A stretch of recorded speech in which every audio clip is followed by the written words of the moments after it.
ॐ श्री गणेशाय नमः। अथ श्री शिवगौरी स्तोत्रम्। श्रीनिपाशपुष्पशरपुण्ड्रचापकः करपङ्कजः कलितभक्तवाञ्छिताम् तरुणारुणारुणतनुं त्रिलोचनाम् ललितां भजे ललितचन्द्रचूलिकां ललिता विभूषित निजाङ्गमूर्तये ललितेषु चापश्रेणिपाशपाणये उदयारुणद्युतिमुषे दयाजुषे मदनेश्वराय महते नमो नमः। अंचत पंचशिखोंच मंच निकटे चक्रासनाध्यासिनीं सौन्दर्यस्य महिं नवाब्दवयसं गौरीं कुलालापिनीं माला पुष्पश्रेणी गुणाञ्चितकरां भोगप्रमाणस्तनीं बालां श्रीललिताम्बिका दुहितरं लीलासमुद्रां भजे चिन्तामणिग्रहवराञ्चितशक्तिचक्र रक्षाकरं कलितकुङ्कुमरक्तवर्णं सौन्दर्यराशिवपुषं दशवर्षदेश्यं वन्दे कुमारमदनेश्वरमिन्दुमौलिम् अपराजितनामधेयमश्वं सुखमारूढवती सुवर्णवर्णा विलसन्मणिवेत्रपाशहस्ता परिभूयात् परमेश्वरी सपत्नान् अधिरुह्य जपारुणं तुरङ्गं करपदमाञ्चितवेत्रपाशशक्तिः परिभूतविपक्षपक्षकोव्याद् अरुणाभः परमेश्वरी सहायः रक्तां विचित्रवसनां नवचन्द्रचूडा मन्नप्रदाननिरतां स्तनभारनम्रां नृत्यन्तमिन्दुशकला भरणं विलोक्य हृष्टां भजे भगवतीं भवदुःखहन्त्रीम् उदञ्चिता कुञ्चितवामपादं समञ्चिता हिन्दुकृशानुहस्तम् अन्नप्रदां वीक्ष्य मुदा महेशीं नटन्तमाद्यं नटमाश्रयामः अरुणारुणकोटितुल्यकान्तिं श्रीनिपाशाभयवाञ्छितप्रदानः अनुरक्तकरां नवेन्दुचूडामखिलेशीं भुवनेश्वरीं भजामः बालेन्दुकलितोत्तंसं बालारुणसमद्युतिं पाशाङ्कुशवराभीतिकरं शम्भुं समाश्रये कुलाचलकुतूहलं कुसुमचापसञ्जीवनं कुचे कलितवल्कलं गुरुकृपारसं लोचने जपासहृदयं रुचौ जपवटाभिरामं करे जटानिबिडितं कचे जयति जीवितं शाम्भवं दत्तात्रेयं शिवं शान्तमिन्द्रनीलनिभं प्रभुम् आत्ममायारतं देवमवधूतं दिगम्बरं भस्मोद्धूलितसर्वाङ्गं जटाजूटधरं विभुं चतुर्बाहुमुदाराङ्गं प्रफुल्लकमलेक्षणं ज्ञानयोगनिधिं विश्वगुरुं योगिजनप्रियं भक्तानुकम्पिनं सर्व साक्षिणं सिद्धसेवितम् एवं यः सततं ध्यायेत् देवदेवं सनातनं समुक्तः सर्वपापेभ्यो निःश्रेयसमवाप्नुयात्। श्रीनिपाशपुष्पशरपुण्ड्रचापकः करपङ्कजः कलितभक्तवाञ्छिताम् तरुणारुणारुणतनुं त्रिलोचनां ललितां भजे ललितचन्द्रचूलिकां ललिता विभूषितनिजाङ्गमूर्तये ललितेषु चापसृणिपाशपाणये उदयारुणद्युतिमुषे दयाजुषे मदनेश्वराय महते नमो नमः। अंचत पंचशिखोंच मंच निकटे चक्रासनाध्यासिनीं सौन्दर्यस्य महिं नवाब्दवयसं गौरीं कुलालापिनीं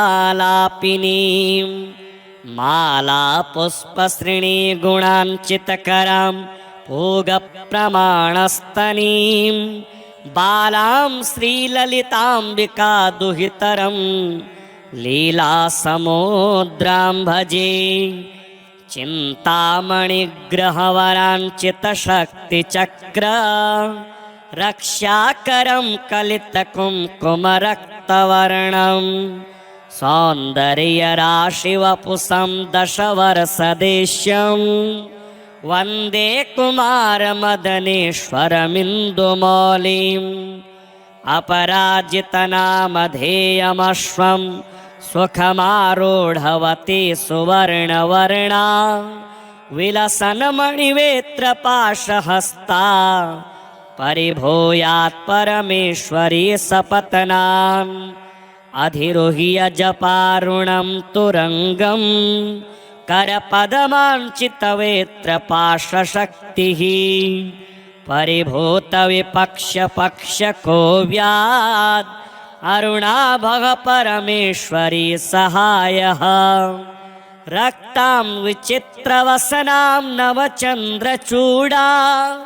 मन्नप्रदाननिरतां स्तनभारनम्रां नृत्यन्तमिन्दुशकला भरणं विलोक्य हृष्टां भजे भगवतीं भवदुःखहन्त्रीम् उदञ्चिता कुञ्चितवामपादं समञ्चिता हिन्दुकृशानुहस्तम् अन्नप्रदां वीक्ष्य मुदा महेशीं नटन्तमाद्यं नटमाश्रयामः अरुणारुणकोटितुल्यकान्तिं श्रीनिपाशाभयवाञ्छितप्रदानहे अनुरक्तकरां नवेन्दुचूडामखिलेशीं भुवनेश्वरीं भजामः बालेन्दुकलितोत्तंसं बालारुणसमद्युतिं पाशाङ्कुशवराभीतिकरं शम्भुं समाश्रये कुलाचलकुतूहलं कुसुमचापसञ्जीवनं कुचे कलितवल्कलं गुरुकृपारसं लोचने जपासहृदयं रुचौ जपवटाभिरामं करे जटानिबिडितं कचे जयति जीवितं शाम्भवं दत्तात्रेयं शिवं शान्तमिन्द्रनीलनिभं प्रभुम् आत्ममायारतं देवमवधूतं दिगम्बरं भस्मोद्धूलितसर्वाङ्गं जटाजूटधरं विभुं चतुर्बाहुमुदाराङ्गं प्रफुल्लकमलेक्षणं ज्ञानयोगनिधिं विश्वगुरुं योगिजनप्रियं भक्तानुकम्पिनं सर्व साक्षिणं सिद्धसेवितम् एवं यः सततं ध्यायेत् देवदेवं सनातनं समुक्तः सर्वपापेभ्यो निःश्रेयसमवाप्नुयात् श्रीनिपाशपुष्पशरपुण्ड्रचापकैः करपङ्कजः कलितभक्तवाञ्छिताम् तरुणारुणारुणतनुं त्रिलोचनां ललितां भजे ललितचन्द्रचूलिकां ललिता विभूषितनिजाङ्गमूर्तये ललितेषु चापसृणिपाशपाणये उदयारुणद्युतिमुषे दयाजुषे मदनेश्वराय महते नमो नमः। अंचत पंचशिखोंच मंच निकटे चक्रासनाध्यासिनीं सौन्दर्यस्य महिं नवाब्दवयसं गौरीं कुलालापिनीं माला पुष्पश्रेणी गुणाञ्चितकरां भोगप्रमाणस्तनीं बालां श्रीललिताम्बिका दुहितरं लीलासमुद्रां भजे। चिन्तामणिग्रहवराञ्चितशक्तिचक्र रक्षाकरं कलितकुङ्कुमरक्तवर्णं सौन्दर्यराशिवपुषं दशवर्षदेश्यं वन्दे कुमारमदनेश्वरमिन्दुमौलिम् अपराजितनामधेयमश्वं सुखमारूढवती सुवर्णवर्णा विलसन्मणिवेत्रपाशहस्ता परिभूयात् परमेश्वरी सपत्नाम् अधिरुह्य जपारुणं तुरंगं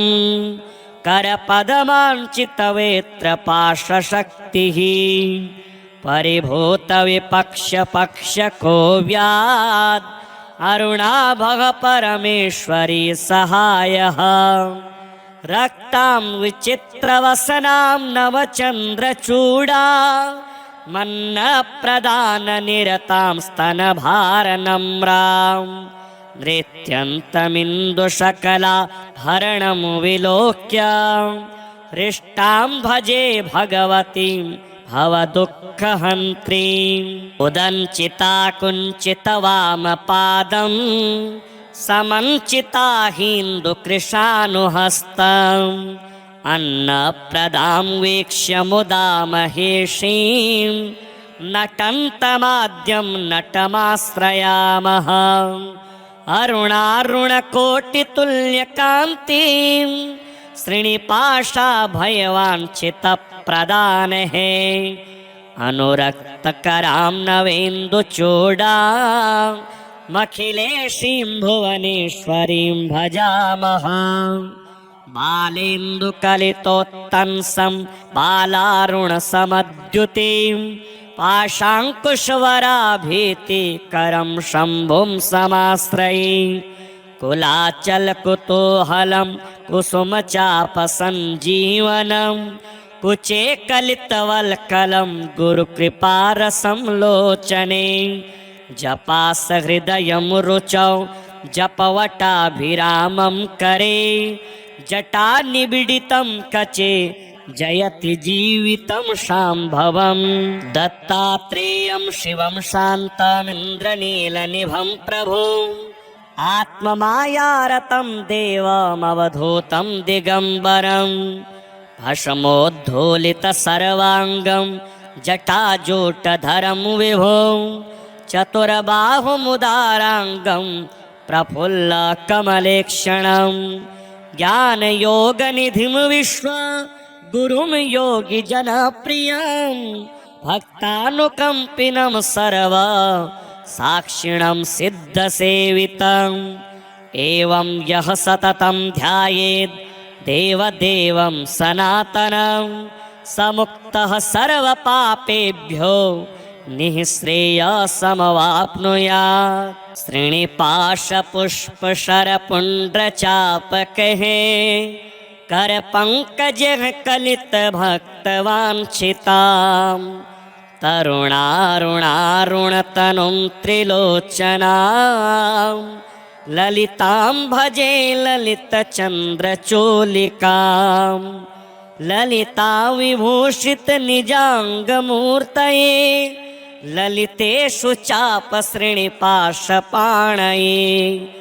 उदयारुणद्युतिमुषे दयाजुषे मदनेश्वराय महते नमो नमः। अंचत पंचशिखोंच मंच निकटे चक्रासनाध्यासिनीं सौन्दर्यस्य महिं नवाब्दवयसं गौरीं कुलालापिनीं मालापुष्पश्रेणीगुणाञ्चितकरां पूगप्रमाणस्तनीं बालां श्रीललिताम्बिका दुहितरं लीलासमुद्रां भजे। चिन्तामणिग्रहवराञ्चितशक्तिचक्र रक्षाकरं कलितकुङ्कुमरक्तवर्णं सौन्दर्यराशिवपुषं दशवर्षदेश्यं वन्दे कुमारमदनेश्वरमिन्दुमौलिम् अपराजितनामधेयमश्वं सुखमारूढवती सुवर्णवर्णा विलसन्मणिवेत्रपाशहस्ता परिभूयात् परमेश्वरी सपत्नाम् अधिरुह्य जपारुणं तुरंगं करपदमाञ्चितवेत्रपाशशक्तिः परिभूतविपक्षपक्षकोव्यात् अरुणाभः परमेश्वरी सहायः रक्तां विचित्रवसनां नवचन्द्रचूडा मन्नप्रदाननिरतां स्तनभारनम्रां नृत्यन्तमिन्दुशकला हरणं विलोक्य हृष्टां भजे भगवतीं भवदुःखहन्त्रीम् उदञ्चिता कुञ्चितवामपादं समञ्चिता हिन्दुकृशानुहस्तम् अन्नप्रदां वीक्ष्य मुदा महेशीं नटन्तमाद्यं नटमाश्रयामः अरुणारुणकोटितुल्यकान्तिं श्रीनिपाशाभयवाञ्छितप्रदानहे अनुरक्तकरां नवेन्दुचूडाम् मखिलेशीं भुवनेश्वरीं भजामः बालेन्दुकलितोत्तंसं बालारुणसमद्युतिं पाशाङ्कुशवराभीतिकरं शम्भुं समाश्रये कुलाचलकुतूहलं कुसुमचापसञ्जीवनं कुचे कलितवल्कलं गुरुकृपारसं लोचने जपासहृदयं रुचौ जपवटाभिरामं करे जटानिबिडितं कचे जयति जीवितं शाम्भवं दत्तात्रेयं शिवं शान्तमिन्द्रनीलनिभं प्रभुम् आत्ममायारतं देवमवधूतं दिगम्बरं भस्मोद्धूलितसर्वाङ्गं जटाजूटधरं विभुं चतुर्बाहुमुदाराङ्गं प्रफुल्लकमलेक्षणं ज्ञानयोगनिधिं विश्वगुरुं योगिजनप्रियं भक्तानुकम्पिनं सर्व साक्षिणं सिद्धसेवितम् एवं यः सततं ध्यायेत् देवदेवं सनातनं स मुक्तः सर्वपापेभ्यो निःश्रेयसमवाप्नुयात्। श्रीनिपाशपुष्पशरपुण्ड्रचापकैः करपङ्कजैः कलितभक्तवाञ्छिताम् तरुणारुणारुणतनुं त्रिलोचनां ललितां भजे ललितचन्द्रचूलिकां ललिता विभूषितनिजाङ्गमूर्तये ललितेषु चापश्रेणिपाशपाणये उदयारुणद्युतिमुषे दयाजुषे मदनेश्वराय महते नमो नमः। अंचत पंचशिखोंच मंच निकटे चक्रासनाध्यासिनीं सौन्दर्यस्य महिं नवाब्दवयसं गौरीं कुलालापिनीं मालापुष्पश्रेणीगुणाञ्चितकरां पूगप्रमाणस्तनीं बालां श्रीललिताम्बिका दुहितरं लीलासमुद्रां भजे। चिन्तामणिग्रहवराञ्चितशक्तिचक्र रक्षाकरं कलितकुङ्कुमरक्तवर्णं सौन्दर्यराशिवपुषं दशवर्षदेश्यं वन्दे कुमारमदनेश्वरमिन्दुमौलिम्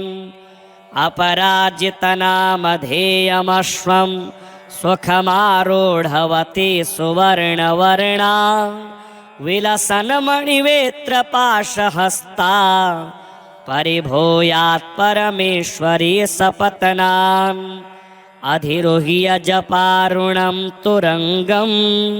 करपदमाञ्चितवेत्रपाशशक्तिः परिभूतविपक्षपक्षकोव्याद् अरुणाभः परमेश्वरी सहायः रक्तां विचित्रवसनां नवचन्द्रचूडा मन्नप्रदाननिरतां स्तनभारनम्रां नृत्यन्तमिन्दुशकला भरणं विलोक्य हृष्टां भजे भगवतीं भवदुःखहन्त्रीम् उदञ्चिता कुञ्चितवामपादं समञ्चिता हिन्दुकृशानुहस्तम् अन्नप्रदां वीक्ष्य मुदा महेशीं नटन्तमाद्यं नटमाश्रयामः अरुणारुणकोटितुल्यकान्तिं श्रीनिपाशाभयवाञ्छितप्रदानहे अनुरक्तकरां नवेन्दुचूडामखिलेशीं भुवनेश्वरीं भजामः बालेन्दुकलितोत्तंसं बालारुणसमद्युतिं पाशाङ्कुशवराभीतिकरं शम्भुं समाश्रये कुलाचलकुतूहलं कुसुमचापसञ्जीवनं कुचे कलितवल्कलं गुरुकृपारसं लोचने जपासहृदयं रुचौ जपवटाभिरामं करे जटानिबिडितं कचे जयति जीवितं शाम्भवं दत्तात्रेयं शिवं शान्तमिन्द्रनीलनिभं प्रभुं आत्ममायारतं देवमवधूतं दिगम्बरं भस्मोद्धूलितसर्वाङ्गं जटाजूटधरं विभुं चतुर्बाहुमुदाराङ्गं प्रफुल्लकमलेक्षणं ज्ञानयोगनिधिं विश्वा गुरुं योगिजनप्रियं भक्तानुकम्पिनं सर्व साक्षिणं सिद्धसेवितम् एवं यः सततं ध्यायेत् देवदेवं सनातनं समुक्तः सर्वपापेभ्यो निःश्रेयसमवाप्नुयात् श्रीनिपाशपुष्पशरपुण्ड्रचापकैः करपङ्कजः कलितभक्तवाञ्छितां तरुणारुणारुणतनुं त्रिलोचनां ललितां भजे ललितचन्द्रचूलिकां ललिता विभूषितनिजाङ्गमूर्तये ललितेषु चापश्रेणिपाशपाणये उदयारुणद्युतिमुषे दयाजुषे मदनेश्वराय महते नमो नमः अंचत पंचशिखोंच मंच निकटे चक्रासनाध्यासिनीं सौन्दर्यस्य महिं नवाब्दवयसं गौरीं कुलालापिनीं मालापुष्पश्रेणीगुणाञ्चितकरां पूगप्रमाणस्तनीं बालां श्रीललिताम्बिका दुहितरं लीलासमुद्रां भजे चिन्तामणिग्रहवराञ्चितशक्तिचक्र रक्षाकरं कलितकुङ्कुमरक्तवर्णं सौन्दर्यराशिवपुषं दशवर्षदेश्यं वन्दे कुमारमदनेश्वरमिन्दुमौलिम् अपराजितनामधेयमश्वं सुखमारूढवती सुवर्णवर्णा विलसन्मणिवेत्रपाशहस्ता परिभूयात् परमेश्वरी सपत्नाम् अधिरुह्य जपारुणं तुरंगं करपदमाञ्चितवेत्रपाशशक्तिः परिभूतविपक्ष्यपक्ष्यकोव्याद् अरुणाभः परमेश्वरी सहायः रक्तां विचित्रवसनां नवचन्द्रचूडा मन्नप्रदाननिरतां स्तनभारनम्रां नृत्यन्तमिन्दुशकलाभरणं विलोक्य हृष्टां भजे भगवतीं भवदुःखहन्त्रीम् उदञ्चिता कुञ्चितवामपादं समञ्चिता हिन्दुकृशानुहस्तम् अन्नप्रदां वीक्ष्य मुदा महेशीं नटन्तमाद्यं नटमाश्रयामः अरुणारुणकोटितुल्यकान्तिं श्रीनिपाशाभयवाञ्छितप्रदानहे अनुरक्तकरां नवेन्दुचूडामखिलेशीं भुवनेश्वरीं भजामः बालेन्दुकलितोत्तंसं बालारुणसमद्युतिं पाशाङ्कुशवराभीतिकरं शम्भुं समाश्रये कुलाचलकुतूहलं कुसुमचापसञ्जीवनं कुचे कलितवल्कलं गुरुकृपारसं लोचने जपासहृदयं रुचौ जपवटाभिरामं करे जटानिबिडितं कचे जयति जीवितं शाम्भवम् दत्तात्रेयं शिवं शान्तमिन्द्रनीलनिभं प्रभुम् आत्ममायारतं देवमवधूतं दिगम्बरं भस्मोद्धूलितसर्वाङ्गं जटाजूटधरं विभुं चतुर्बाहुमुदाराङ्गं प्रफुल्लकमलेक्षणं ज्ञानयोगनिधिं विश्वगुरुं योगिजनप्रियं भक्तानुकम्पिनं सर्वसाक्षिणं सिद्धसेवितम् एवं यः सततं ध्यायेत् देवदेवं सनातनं समुक्तः सर्वपापेभ्यो निःश्रेयसमवाप्नुयात् श्रीनिपाशपुष्पशरपुण्ड्रचापकैः करपङ्कजैः कलितभक्तवाञ्छितां तरुणारुणारुणतनुं त्रिलोचनां ललितां भजे ललितचन्द्रचूलिकां ललिता विभूषितनिजाङ्गमूर्तये ललितेषु चापश्रेणिपाशपाणये उदयारुणद्युतिमुषे दयाजुषे मदनेश्वराय महते नमो नमः अंचत पंचशिखोंच मंच निकटे चक्रासनाध्यासिनीं सौन्दर्यस्य महिं नवाब्दवयसं गौरीं कुलालापिनीं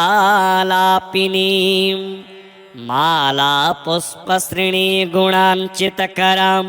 पूगप्रमाणस्तनीं बालां श्रीललिताम्बिका दुहितरं लीलासमुद्रां भजे चिन्तामणिग्रहवराञ्चितशक्तिचक्र रक्षाकरं कलितकुङ्कुमरक्तवर्णं सौन्दर्यराशिवपुषं दशवर्षदेश्यं वन्दे कुमारमदनेश्वरमिन्दुमौलिम् अपराजितनामधेयमश्वं सुखमारूढवती सुवर्णवर्णा विलसन्मणिवेत्रपाशहस्ता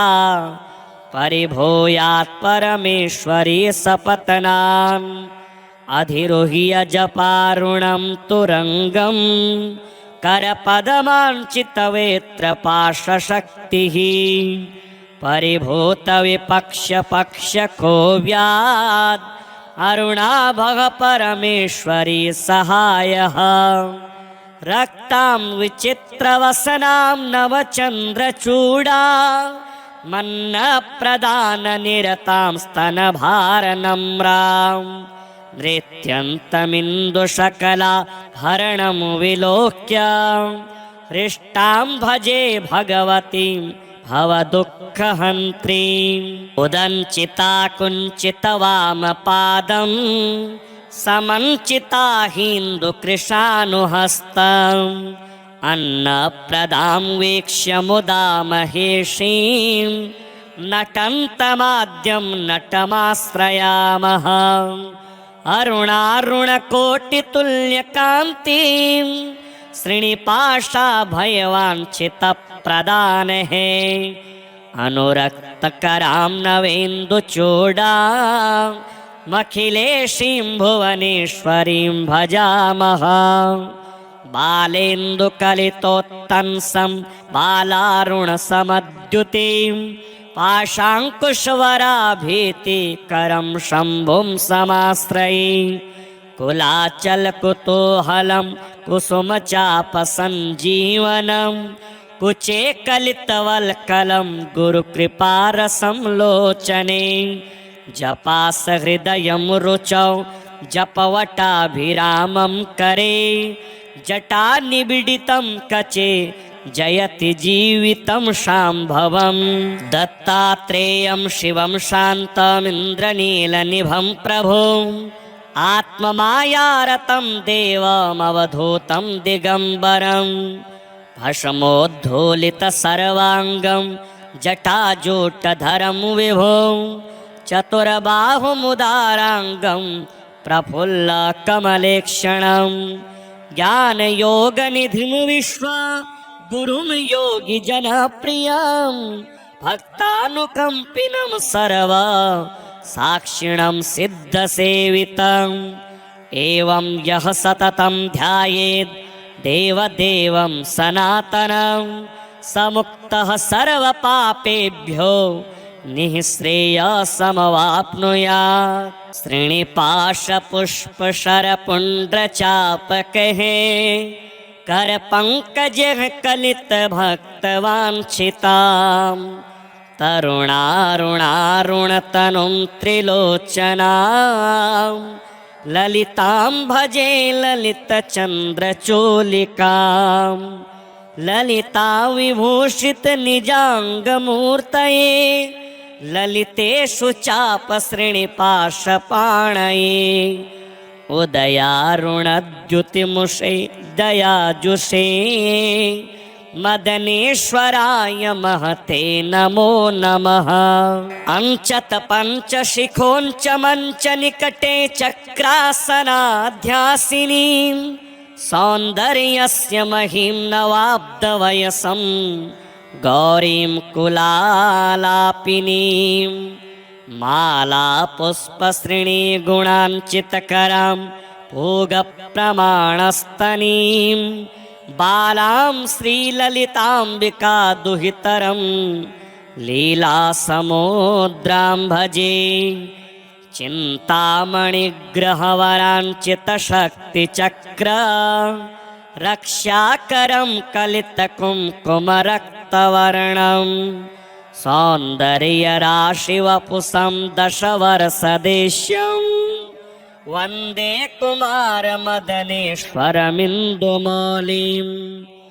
अपराजितनामधेयमश्वं सुखमारूढवती सुवर्णवर्णा विलसन्मणिवेत्रपाशहस्ता परिभूयात् परमेश्वरी सपत्नाम् अधिरुह्य जपारुणं तुरङ्गं करपदमाञ्चितवेत्रपाशशक्तिः परिभूतविपक्ष्यपक्ष्यको व्यात् अरुणाभः परमेश्वरी सहायः रक्तां विचित्रवसनां नवचन्द्रचूडा मन्नप्रदाननिरतां स्तनभारनम्रां नृत्यन्तमिन्दुशकलाभरणं विलोक्य हृष्टां भजे भगवतीं भवदुःखहन्त्रीम् उदञ्चिता कुञ्चितवामपादं समञ्चिता हिन्दुकृशानुहस्तम्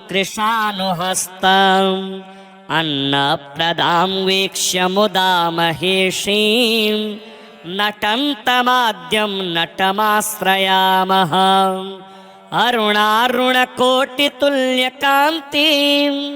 श्रीनिपाशाभयवाञ्छितप्रदानहे अनुरक्तकरां नवेन्दुचूडामखिलेशीं भुवनेश्वरीं भजामः बालेन्दुकलितोत्तंसं बालारुणसमद्युतिं पाशाङ्कुशवराभीतिकरं शम्भुं समाश्रये कुलाचलकुतूहलं कुसुमचापसञ्जीवनं कुचे कलितवल्कलं गुरुकृपारसं लोचने जपासहृदयं रुचौ जपवटाभिरामं करे जटानिबिडितं कचे जयति जीवितं शाम्भवम् दत्तात्रेयं शिवं शान्तमिन्द्रनीलनिभं प्रभुम् आत्ममायारतं देवमवधूतं दिगम्बरं भस्मोद्धूलितसर्वाङ्गं जटाजूटधरं विभुं चतुर्बाहुमुदाराङ्गं प्रफुल्लकमलेक्षणं ज्ञानयोगनिधिं विश्वा गुरुं योगिजनप्रियं भक्तानुकम्पिनं सर्व साक्षिणं सिद्धसेवितम् एवं यः सततं ध्यायेत् देवदेवं सनातनं समुक्तः सर्वपापेभ्यो निःश्रेयसमवाप्नुयात् श्रीनिपाशपुष्पशरपुण्ड्रचापकैः करपङ्कजः कलितभक्तवाञ्छिताम् तरुणारुणारुणतनुं त्रिलोचनां ललितां भजे ललितचन्द्रचूलिकां ललिता विभूषितनिजाङ्गमूर्तये ललितेषु चापश्रेणिपाशपाणये उदयारुणद्युतिमुषे दयाजुषे मदनेश्वराय महते नमो नमः अंचत पंचशिखोंच मंच निकटे चक्रासनाध्यासिनीं सौन्दर्यस्य महिं नवाब्दवयसं गौरीं कुलालापिनीं मालापुष्पश्रेणीगुणाञ्चितकरां भोगप्रमाणस्तनीं बालां श्रीललिताम्बिका दुहितरं लीलासमुद्रां भजे चिन्तामणिग्रहवराञ्चितशक्तिचक्र रक्षाकरं कलितकुङ्कुमरक्तवर्णं सौन्दर्यराशिवपुषं दशवर्षदेश्यं वन्दे कुमारमदनेश्वरमिन्दुमौलिम् अपराजितनामधेयमश्वं सुखमारूढवती सुवर्णवर्णा विलसन्मणिवेत्रपाशहस्ता परिभूयात् परमेश्वरी सपत्नाम् अधिरुह्य जपारुणं तुरङ्गं करपदमाञ्चितवेत्रपाशशक्तिः परिभूतविपक्षपक्षकोव्यात् अरुणाभः परमेश्वरी सहायः रक्तां विचित्रवसनां नवचन्द्रचूडा मन्नप्रदाननिरतां स्तनभारनम्रां नृत्यन्तमिन्दुशकलाभरणं विलोक्य हृष्टां भजे भगवतीं भवदुःखहन्त्रीम् उदञ्चिता कुञ्चितवामपादं समञ्चिताहीन्दुकृशानुहस्तम् अन्नप्रदां वीक्ष्य मुदा महेशीं नटन्तमाद्यं नटमाश्रयामः अरुणारुणकोटितुल्यकान्तिं श्रीनिपाशाभयवाञ्छितप्रदानेः अनुरक्तकरां नवेन्दुचूडामखिलेशीं भुवनेश्वरीं भजामः बालेन्दुकलितोत्तंसं बालारुणसमद्युतिं पाशाङ्कुशवराभीतिकरं शम्भुं समाश्रये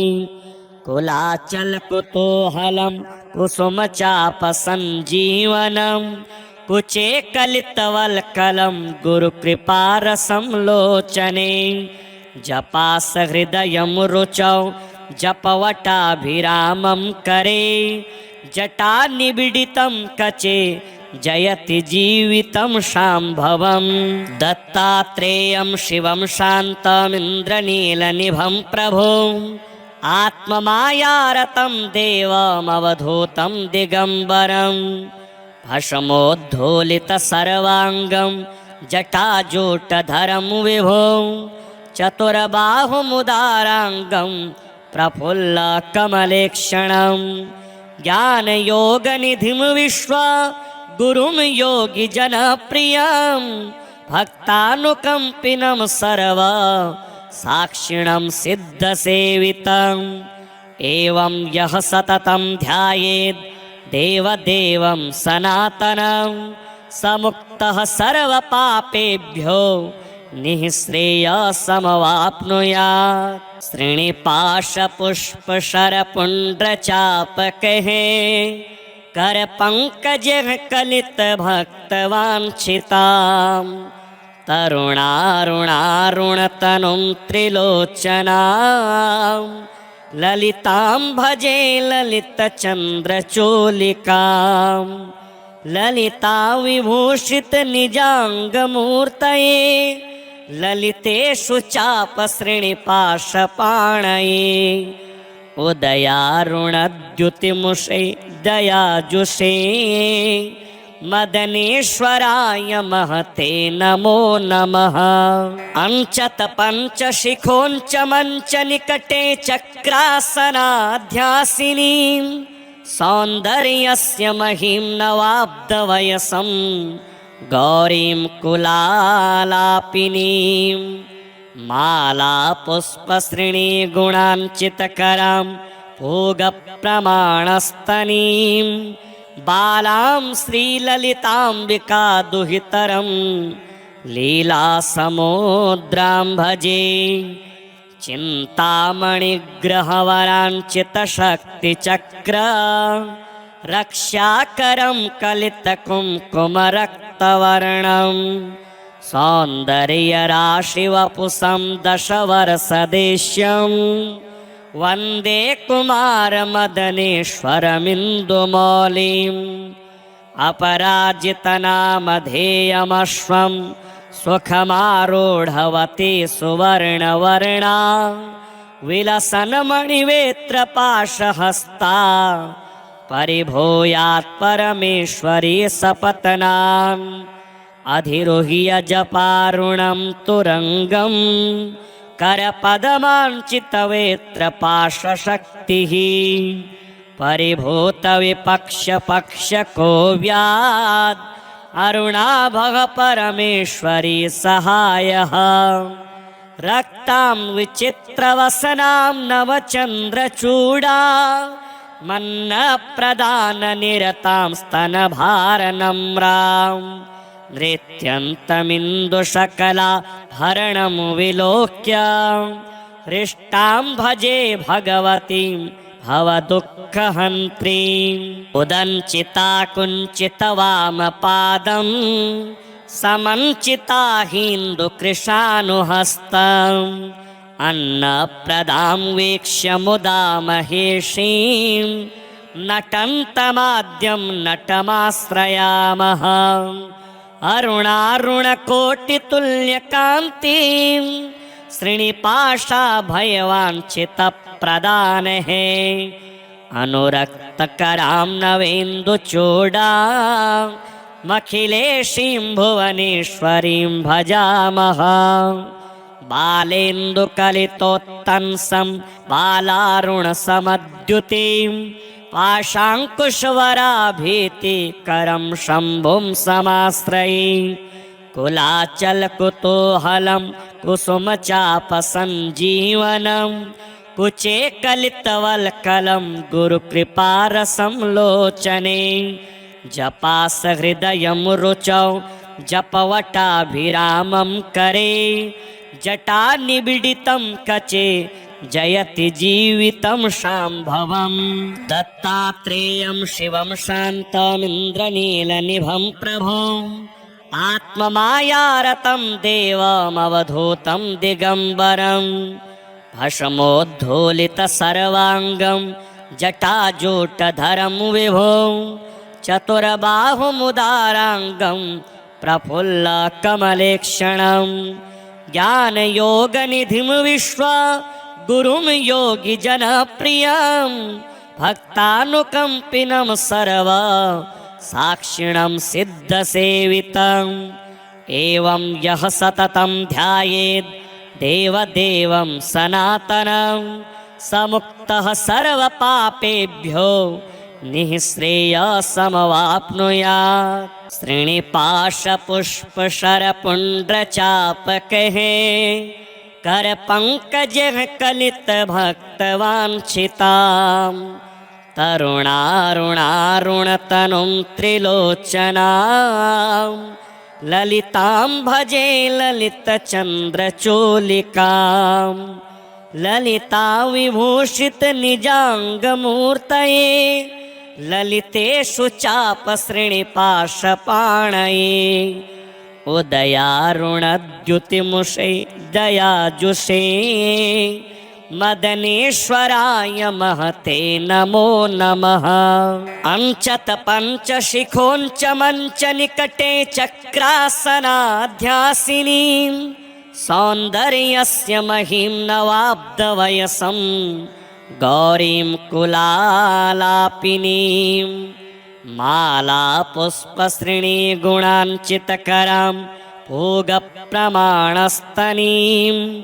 बालां श्रीललिताम्बिका दुहितरं लीलासमुद्रां भजे चिन्तामणिग्रहवराञ्चितशक्तिचक्र रक्षाकरं कलितकुङ्कुमरक्तवर्णं सौन्दर्यराशिवपुषं दशवर्षदेश्यं वन्दे कुमारमदनेश्वरमिन्दुमौलिम् अपराजितनामधेयमश्वं सुखमारूढवती सुवर्णवर्णा विलसन्मणिवेत्रपाशहस्ता परिभूयात् परमेश्वरी सपत्नान् अधिरुह्य जपारुणं तुरङ्गं करपदमाञ्चितवेत्रपाशशक्तिः परिभूतविपक्षपक्षकोव्याद् अरुणाभः परमेश्वरी सहायः रक्तां विचित्रवसनां नवचन्द्रचूडा मन्नप्रदाननिरतां स्तनभारनम्रां नृत्यन्तमिन्दुशकला भरणं विलोक्य हृष्टां भजे भगवतीं